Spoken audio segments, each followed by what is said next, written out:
Na obra da salvação, nós podemos perceber que, em sua graça, Deus não só nos perdoa, como também nos justifica. Ser justificado é estar liberado de toda acusação que pudesse ser apresentada contra nós. Esta é a maravilha da salvação de Deus, coisa que a salvação produzida pelo homem não pode fazer. É o contrário de ser condenado. Justificado é o contrário de ser condenado, assim como ser culpado é o oposto de ser perdoado. A justificação, pois, libera o crente de toda a acusação e de toda a sentença que o tribunal divino deveria pronunciar contra ele. No entanto, isso não é tudo. Já que a justificação não tem somente o caráter negativo de liberar da condenação, ela enriquece o crente com uma justiça ao mesmo tempo positiva e divina. A Epístola aos Romanos estabelece a culpabilidade do homem. O homem é culpado diante de Deus por causa dos seus pecados. Como conclusão, o versículo 19 do capítulo 3 de Romanos declara que todo homem é culpável perante Deus. O versículo seguinte adverte que a lei não proporciona nenhum socorro para este pecador. Pelo contrário, em lugar de justificar o homem, ela o convence de pecado e faz cair sobre ele uma justa condenação. Ante estas tristes conclusões, a partir do versículo 21 do capítulo 3 de Romanos, o apóstolo Paulo expõe a gloriosa doutrina da justificação. O que é ser justificado por Deus? Pecador salvo, ele é justificado por Deus. O que seria isto? O apóstolo Paulo começa proclamando que se manifestou a justiça de Deus. Ao declarar que o homem é pecador, Deus já demonstrou a sua justiça e ficou estabelecido que ele, Deus, não podia fazer nenhum compromisso com o pecador. Mas agora, esta justiça é manifesta com brilho incomparável pela obra do Senhor Jesus Cristo. Cristo glorificou perfeitamente a Deus na terra. Em particular, entregou a sua vida voluntariamente, vida santa, sem pecado. O mesmo homem que nasceu em Belém estava na cruz sem pecado. Foi uma oferta agradável ao seu Deus, que foi aplacada com respeito ao pecado e, inclusive, glorificando a Deus. Deus, então, o ressuscitou e o fez assentar à sua direita.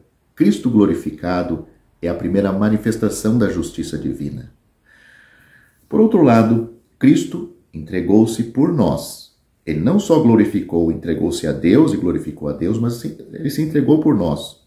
Suportou a condenação que o pecado merecia. Romanos capítulo 8, versículo 3. E expiou todos os pecados dos crentes. Portanto, Deus é perfeitamente justo ao receber como justificados aqueles que se aproximam dele por intermédio de Jesus Cristo. Leia 2 Coríntios capítulo 5, versículo 21. De modo que estes dois aspectos da obra de Cristo, ou seja, a propiciação para satisfazer perfeitamente a Deus e a substituição do crente no juízo, manifestam plenamente a justiça de Deus. Esta justiça logo será visível quando forem julgados e condenados por toda a eternidade os homens que tenham rejeitado a graça de Deus. Então, ela será manifesta publicamente, mas de uma maneira menos profunda que naquela hora solene na qual Deus fez o seu próprio Filho padecer. Vítima perfeita, feito pecado por nós. A cruz de Cristo será, durante a eternidade, a manifestação mais grandiosa da justiça de Deus e de seu amor insondável. Romanos capítulo 5, versículo 8. Deus prova o seu amor para conosco, em que Cristo morreu por nós, sendo nós ainda pecadores. A justiça de Deus, assim manifesta, se estende a todos os homens. A graça de Deus é oferecida a todos. É um dos seus maravilhosos aspectos. Ela coloca todos os homens no mesmo nível, porquanto todos pecaram e carecem da glória de Deus. Romanos capítulo 3, versículo 23. Todavia, Por mais que esta justiça esteja ao alcance de todos, ela só é aplicável aos que creem. Ela é colocada sobre eles como um vestido que os cobre na presença de Deus. É a justificação positiva do crente. Quem não só é liberado de toda acusação, mas também divinamente revestido de justiça. Supostamente, o amor de Deus é a origem de tudo, pois somos justificados por sua graça. Romanos capítulo 3, versículo 24. Todavia, o meio de nos fazer justos é o sangue de Cristo, isto é, sua morte. Somos justificados por seu sangue. Romanos capítulo 5, versículo 9, também o capítulo 3, versículo 25, pode ler essa verdade. A morte de Cristo mostrou a justiça de Deus tanto em consideração aos pecados dos crentes do Antigo Testamento, Romanos capítulo 3, versículo 25, como também em vista dos todos os pecados dos crentes dos nossos dias, Romanos capítulo 3, versículo 26. Antes da vinda do Senhor Jesus, Deus podia suportar os pecados porque via mais à frente o sacrifício de Cristo, o qual estava prefigurado em todas as ordenanças da lei, de maneira que o sangue de Cristo é o único meio de tornar um pecador justificado.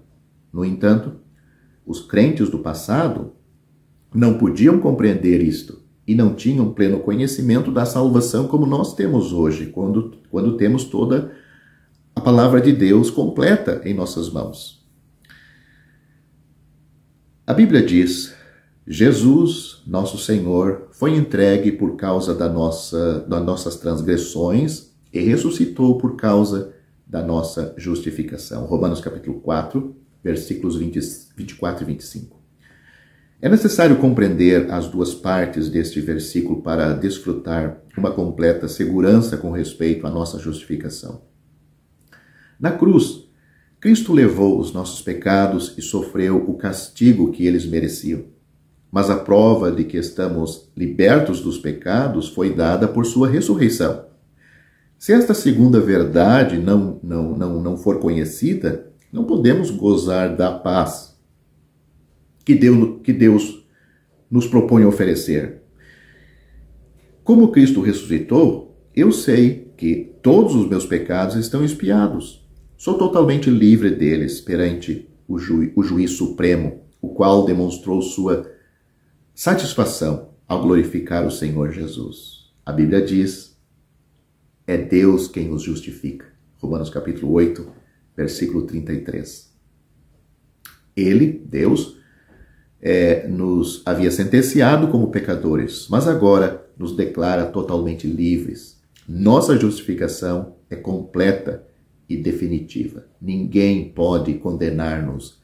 Ninguém pode condenar uma pessoa salva. Nem mesmo Satanás, nem mesmo o tempo. A fé é o elo que nos une ao Senhor Jesus e que nos torna participantes das bênçãos que sua morte proporciona ao pecador, a nós pecadores.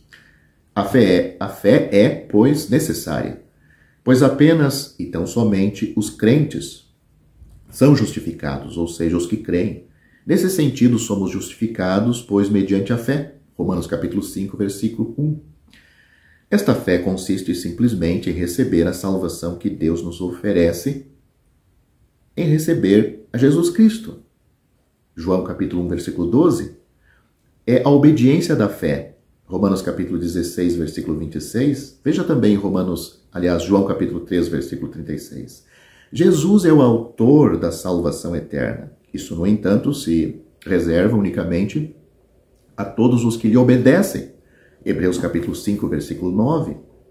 Os salvos são aqueles que creem na obra de Cristo, em Cristo para a sua salvação. Temos visto até agora a justificação em relação aos nossos pecados, ou seja, os atos cometidos, como é o caso em Romanos capítulo 5, versículo 16. Outro aspecto desse tema é o que se refere à justificação que dá vida, o que temos em Romanos capítulo 5, versículo 18, em relação ao pecado, ou seja, a natureza, que nesse contexto é abordado como a raiz do mal em nós, sendo que antes tinha sido tratado como fruto dessa natureza. Aqui um só ato de justiça, a justiça da cruz, é proveitosa para todos os homens, para a justificação que dá vida. Por natureza, todos os homens estão relacionados e aparentados com Adão, o chefe e origem da raça pecadora. Por graça e em virtude da morte e da ressurreição do Senhor Jesus, todos os crentes foram introduzidos no relacionamento vivo com Cristo, o chefe e origem desta raça espiritual, a qual agora pertence todos os salvos. Estão unidos a Ele e participam de sua natureza e de sua vida. Na vida de Cristo, na vida de Cristo, onde estão agora judicialmente, estamos livres de toda a condenação relacionada à vida de Adão, sua raça primitiva, e ao pecado que se vincula a ela. Ao expor esta doutrina da justificação que dá vida, o apóstolo exclama: agora, pois, já nenhuma condenação há para os que estão em Cristo Jesus. Romanos capítulo 8, versículo 1. Portanto, a justificação, tal como apresentada na Epístola aos Romanos, não significa apenas a plena absolvição de toda a culpa e da condenação, coisas associadas à natureza adâmica, mas também que, por intermédio da obra de Deus, estamos em Cristo, como ressurretos dentre os mortos, ou seja, os mortos espiritualmente. Bendito seja Deus por esta libertação. Porque Deus, Ele amou o mundo de tal maneira que deu o seu Filho unigênito, para que todo aquele que nele crê não pereça, mas tenha a vida eterna. Porque Deus enviou o seu Filho ao mundo, não para que condenasse o mundo, mas para que o mundo fosse salvo por ele. Quem crê nele não é condenado, mas quem não crê já está condenado, porquanto não crê no nome do unigênito Filho de Deus. E a condenação é esta, que a luz, ou seja, o Senhor Jesus, a luz de Deus, veio ao mundo. E os homens amaram mais as trevas do que a luz, porque as suas obras eram más. Porque todo aquele que faz o mal odeia a luz e não vem para a luz, para que as suas obras não sejam reprovadas. Mas quem pratica a verdade vem para a luz, a fim de que as suas obras sejam manifestas, porque são feitas em Deus. Essas palavras que acabei de citar estão no Evangelho de João, capítulo 3, do versículo 16 a 21. Você que me ouve, que ainda não foi salvo, não tem parte nem sorte nesta bênção, não foi justificado por Deus. Você pode, como já disse neste vídeo, cada pecador, ele é justificado pela fé, pois pela fé sois justificados por Deus. Romanos capítulo 5, versículo 1. Porque pela graça sois salvos, por meio da fé. Isto não vem de vós, é um dom de Deus. Não vem das obras, para que ninguém se glorie. Você pode ser salvo, você deve ser salvo. Se você não quer enfrentar os horrores do inferno por causa dos seus pecados, você só tem um caminho, o único caminho. Você só tem uma porta para entrar e fugir do castigo divino e receber todas as bênçãos da salvação. O Senhor Jesus Cristo disse: eu sou a porta. Se alguém entrar por mim, será salvo. Entrará e sairá e achará pastagens. João capítulo 10, versículo 9, ele disse: eu sou o caminho, a verdade e a vida. Ninguém vem ao Pai senão por mim. Evangelho de João, capítulo 14, versículo 6. Crê no Senhor Jesus Cristo e você será salvo.